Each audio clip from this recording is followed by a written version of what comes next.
organizers for inviting me to speak. Let me see. I'll probably stand a little bit to the side so I can see the slides.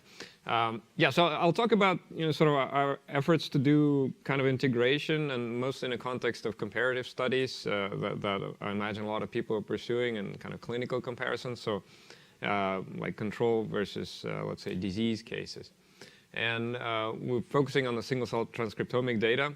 In general, this is actually single-cell cytosol data, but just kind of to illustrate I think the power of these single-cell approaches to look into complex tissues and trace different sort of parts of it, different subpopulations, maybe in dynamics or in static context.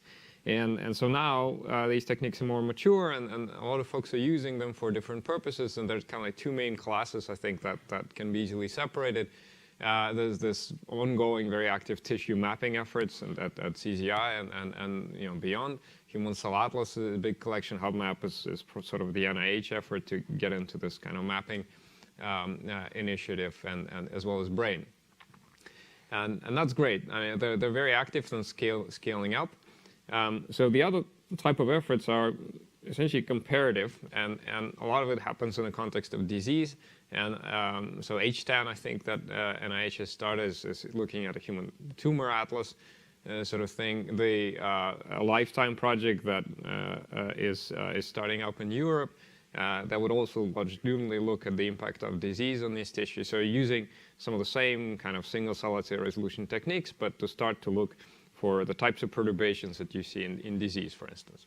And when looking at this type of data, I think initially, at least, at first people are trying to figure out the targets, to analyze, to pursue, to study in further detail.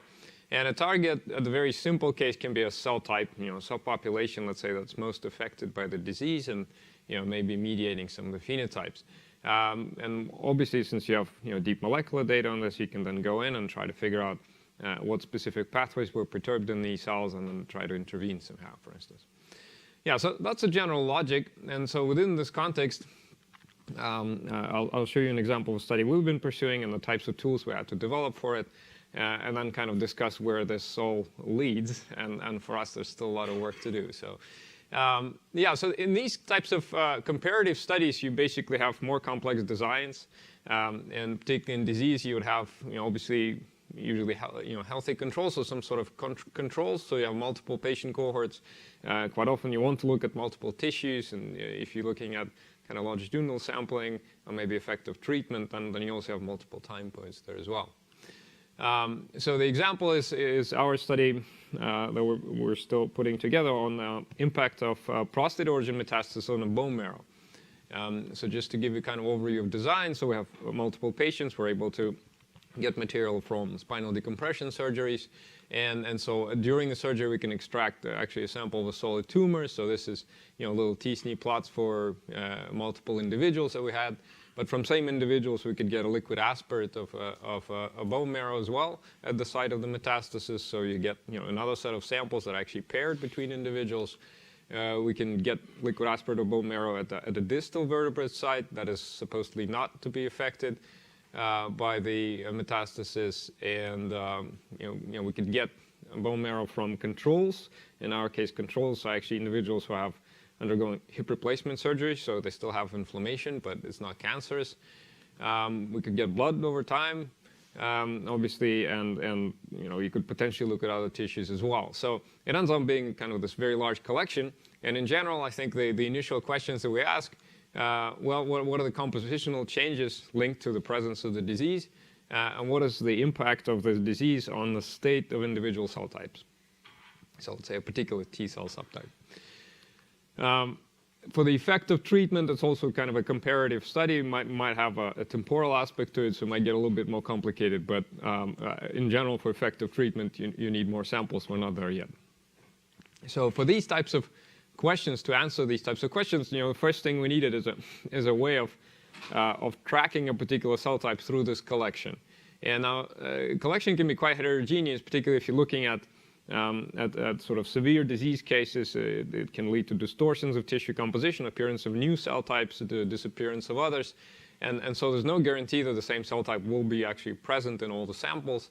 And then so we wanted to have a kind of a way of tracking a cell type consistently through these potentially heterogeneous collections.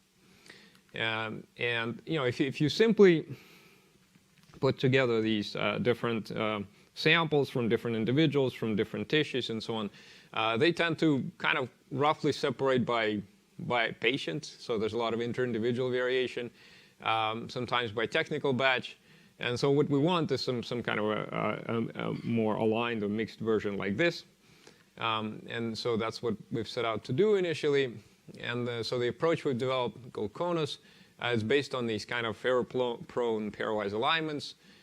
So we start by looking at a pair of samples and then using some kind of rotation that puts them in approximately informative axis. So it's basically a reduction to either consensus principal component analysis or some generalized SVD and so forth.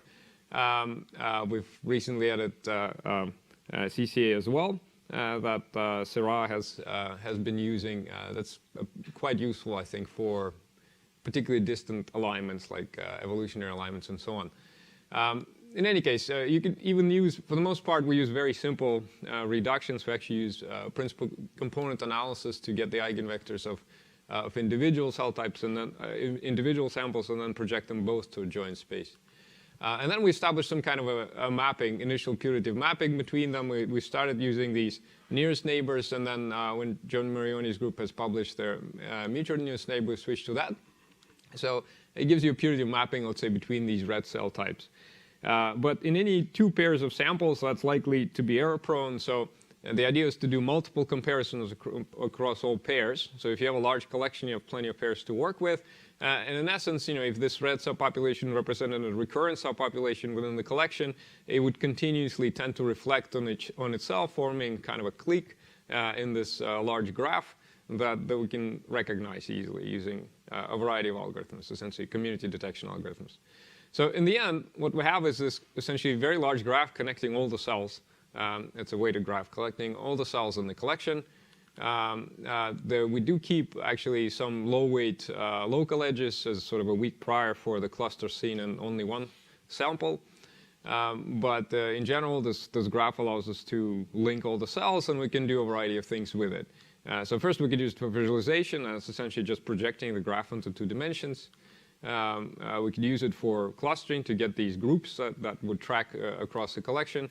And we also use it to propagate information between samples and so forth.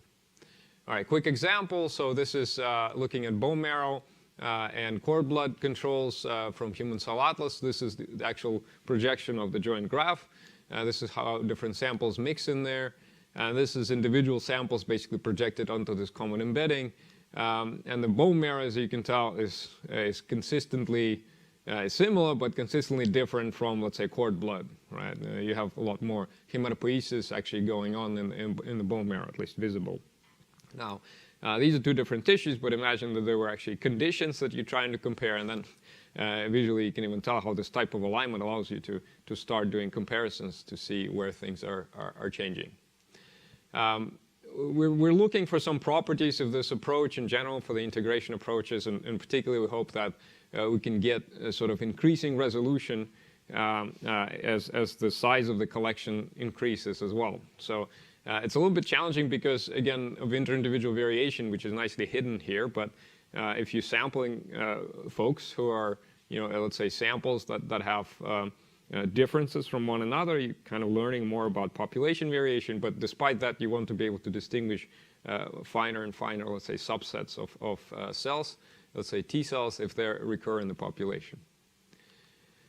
All right.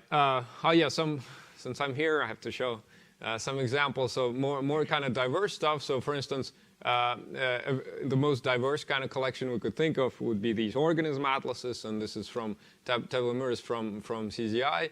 And so some of the data sets have almost no overlap between themselves, and so even though we reflect them on each other, we're probably not gaining much information from that.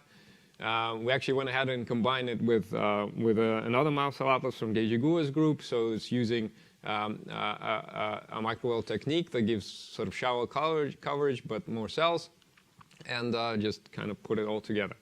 So this is coloring of the joint graph by platform, and blue is microwell, and then you have 10x and SmartSig2.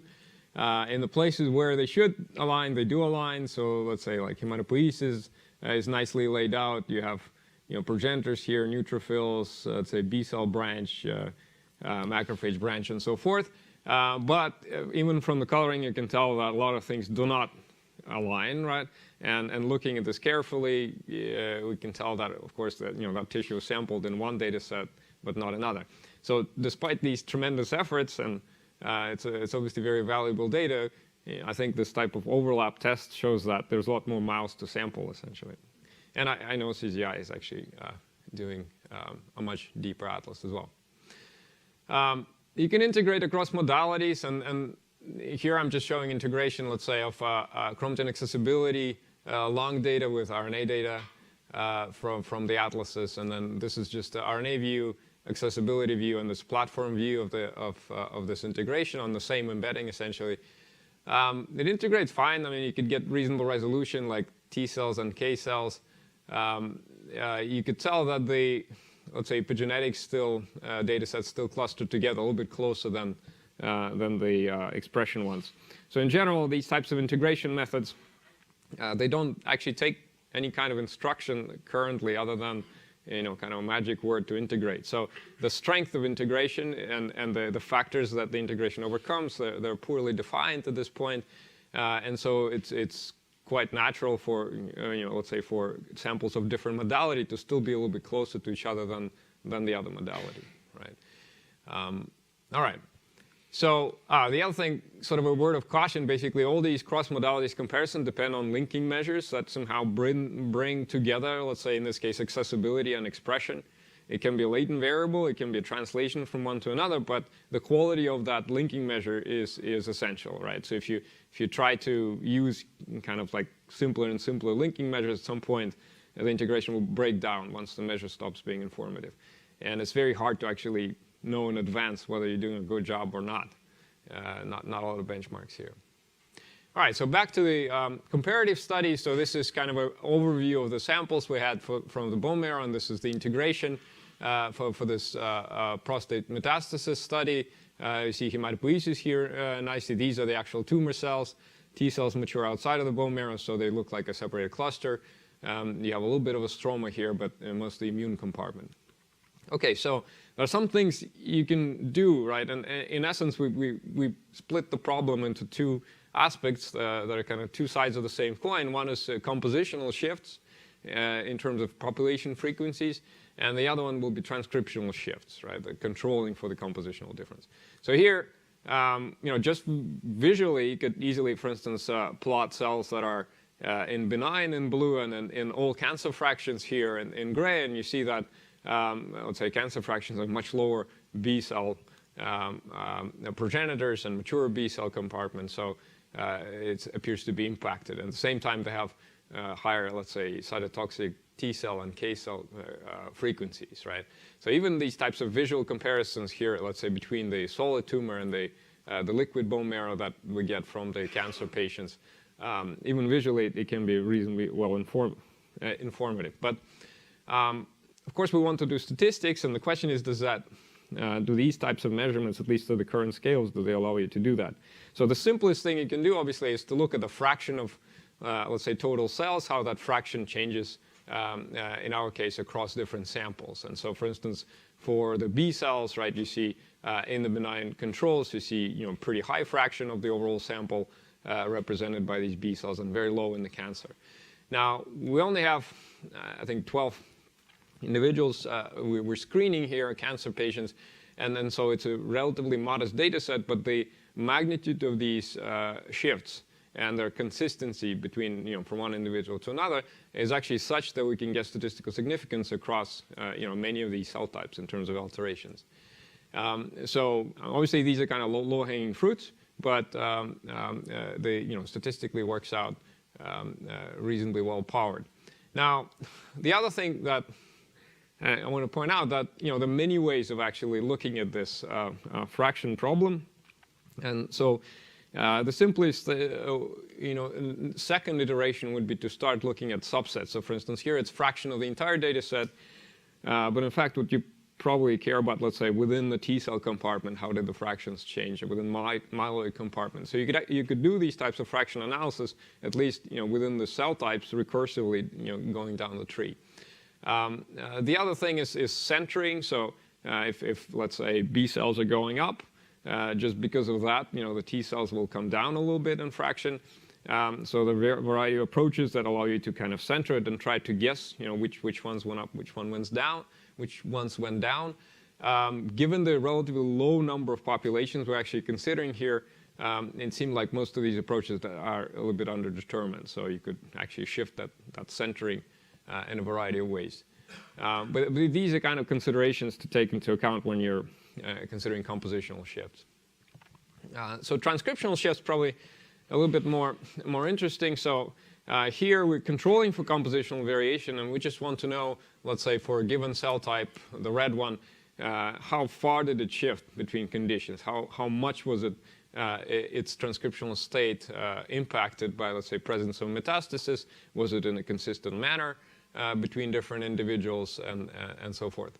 So we'll start with kind of an overview. We can do these types of, let's say, expression distance calculations for every cell type between a pair of conditions, and then we can add them up, weighting by the size of the populations in general. So then we get kind of an expression distance between samples that controls essentially for the compositional differences.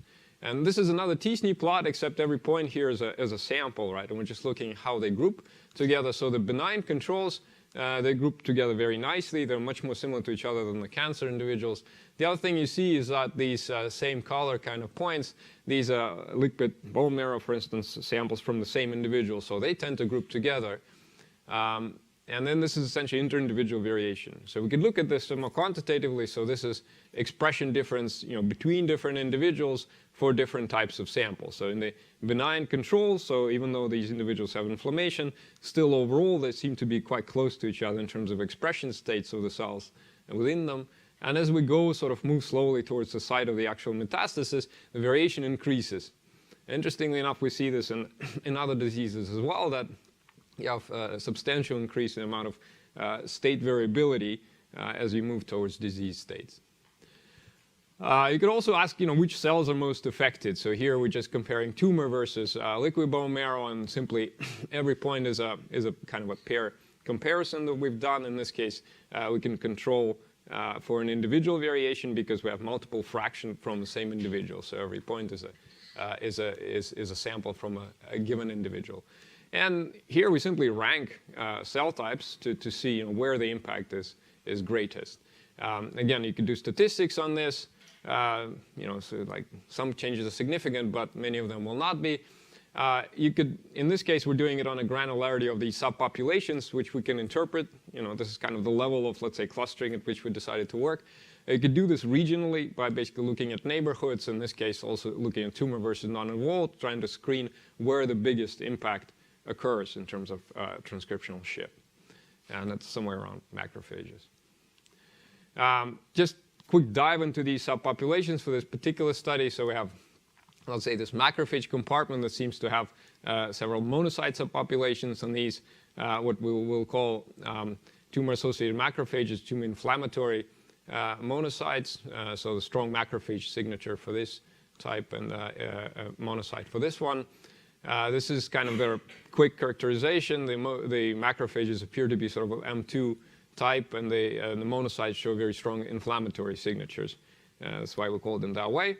But in just generic analysis, we tend to look at these types of, I don't know how well they show up, essentially density distributions to see how cells shift around, at least within this monocyte population. You can see that there's a huge kind of shift in the tumor population, where these two TIM and TAM populations dominate, but also between, let's say, within liquid bone marrow, you have a shift from this kind of more resting monocytes into activated population here in the middle. The T cell compartment, again, we could dive in, get a more detailed clustering there, and again start looking at these types of shifts. Essentially, there's a shift between the cytotoxic populations here with higher abundance of this CTL2, which we think is an exhausted cytotoxic population. In general, for that exhausted population, we see a nice kind of relationship between the exhaustion and cytotoxicity. So as exhaustion, and every point is an individual here. So as exhaustion increases, the cytotoxicity decreases. And we can actually compare across populations. In this case, we could look, for instance, at relationship between abundance of these tumor-associated macrophages and the exhaustion of the T cell compartment in individuals, right? And again, you probably want more individuals, but even with this fairly small collection, we can get reasonable results here. Yeah, so if you have crosstalk between cell types, myeloid and T cells in this case, the key question is how they're actually talking to each other and through what channels. And that's particularly challenging to guess with the current techniques. You could look at the expression of, let's say, cytokines, ligands, receptors, and that's essentially kind of what we started doing. You could do ligand receptor matching, which is pretty popular. For some signals, the picture looks very simple. For other signals, it will look more complicated or even more complicated. The end result that if you just look at the sort of numbers of potential channels, through which myeloid cells, different myeloid populations could talk to different T cell populations, it's very high. This is like a very relaxed estimate of the number of channels where you just have expression of a ligand, expression of a receptor, which is greater than 0. You could obviously make it more stringent, let's say 1% of cells, 10% of cells.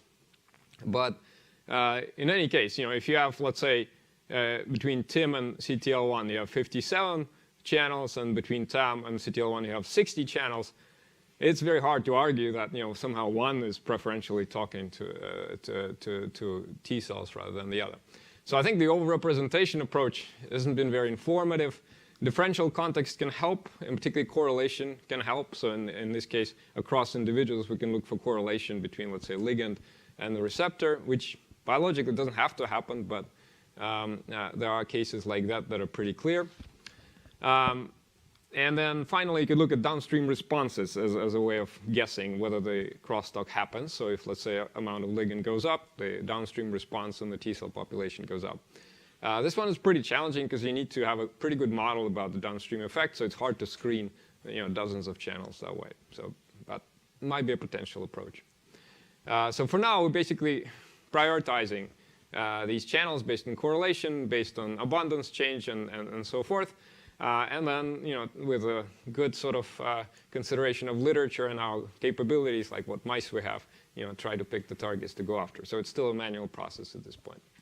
All right, so quick summary. Basically, these types of comparative analysis require to align first the cells in your collection so you can compare apples with apples.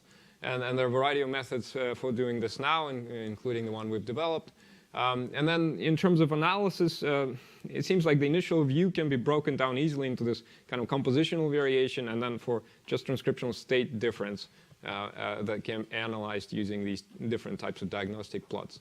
In this case, we seem to catch crosstalk between immune cells, and then trying to figure out some ways of prioritizing particular channels that might be informative or might be involved in this type of, let's say, sustained, in this case, failed immune response.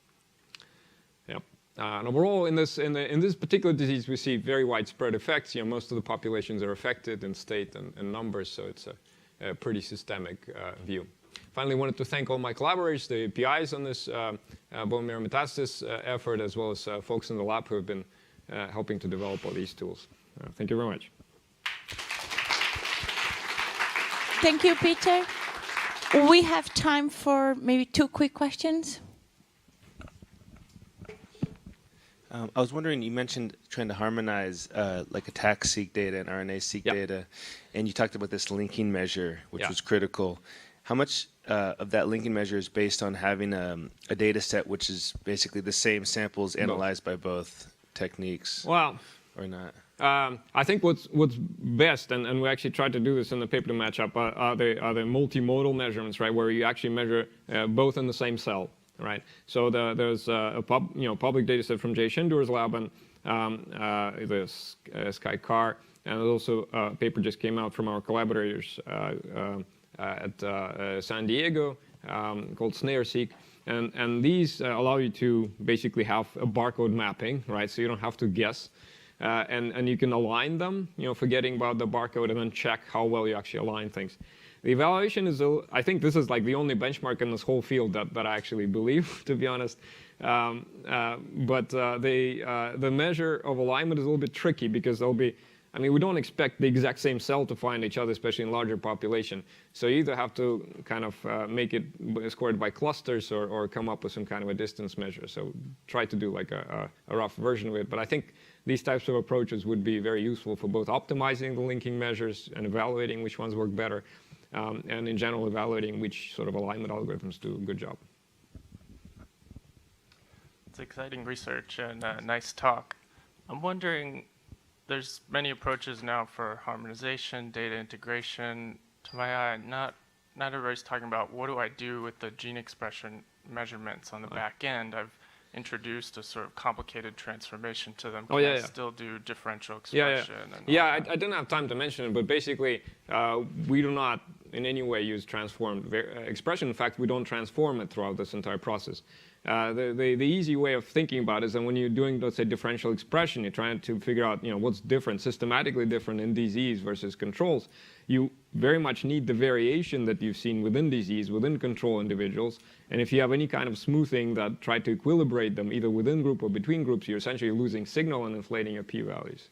So we always go back to the original expression values, and we consider all kinds of secondary factors that should be taken into account. I don't know, age, platform, and so on.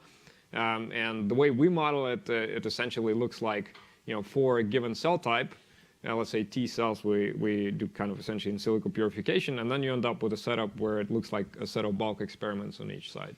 So you have bulk measurements for, let's say, T cells for disease, for control, and you can use traditional tools like DSeq2 to set up a proper differential expression test.